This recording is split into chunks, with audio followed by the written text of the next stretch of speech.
La dissonance cognitive, la nuit noire de l'âme, porte de l'éveil ou porte de la radicalisation. Il existe un moment dans la vie où ce que l'on croit ne tient plus. Un moment où les certitudes se fissurent, où le récit intérieur se craquelle, où l'identité commence à trembler. Ce moment s'appelle souvent crise, perte de sens, dépression, confusion. Mais en vérité, il porte un autre nom, dissonance. La dissonance n'est pas une erreur du mental, elle est une interruption du mensonge, une suspension du scénario, une déchirure dans la toile de l'illusion. Elle survient quand ce que tu vis ne correspond plus à ce que tu crois, quand ce que tu fais ne correspond plus à ce que tu es, quand ce que tu montres ne correspond plus à ce que tu ressens, et l'ego, lui, panique. Car l'ego ne cherche pas la vérité, il cherche la cohérence, il cherche la stabilité, il cherche la continuité de son image. La dissonance est dangereuse pour l'ego, parce qu'elle pose une question simple et insupportable. Et si je m'étais trompé? C'est là que commence ce que les mystiques appellent la nuit noire de l'âme. Ce passage où les anciens repères ne fonctionnent plus, mais où les nouveaux ne sont pas encore visibles. Tu n'es plus ce que tu étais, mais tu n'es pas encore ce que tu deviens.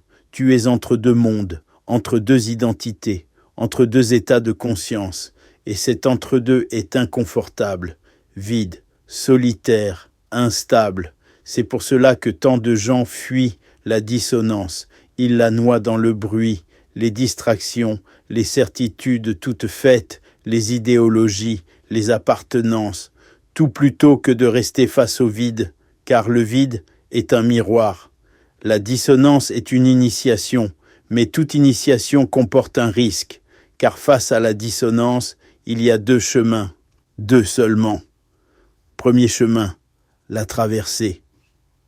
Tu acceptes de ne pas savoir, tu acceptes de douter, tu acceptes de perdre une image de toi, tu laisses mourir ce qui ne tient plus, tu ne te défends pas, tu observes, et quelque chose se détend, quelque chose s'ouvre, quelque chose se dépouille. C'est douloureux, mais c'est propre.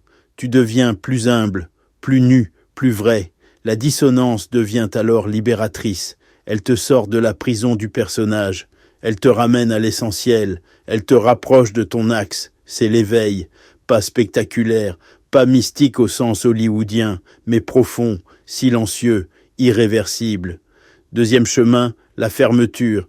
Tu refuses la fissure. Tu refuses le doute. Tu refuses la perte de contrôle. Alors tu durcis, tu rationalises, tu attaques, tu justifies, tu te radicalises. Tu choisis une vérité toute faite parce qu'elle apaise. Tu choisis un camp parce qu'il rassure. Tu choisis un dogme parce qu'il évite le vide. Et tu confonds certitude et force, rigidité et clarté, fanatisme et conviction. La même dissonance qui aurait pu t'ouvrir t'a fermé, car ce n'est pas la dissonance qui libère ou enferme. C'est la manière dont tu la traverses. Il faut comprendre quelque chose de fondamental. La conscience ne grandit pas dans le confort, elle grandit dans la fracture.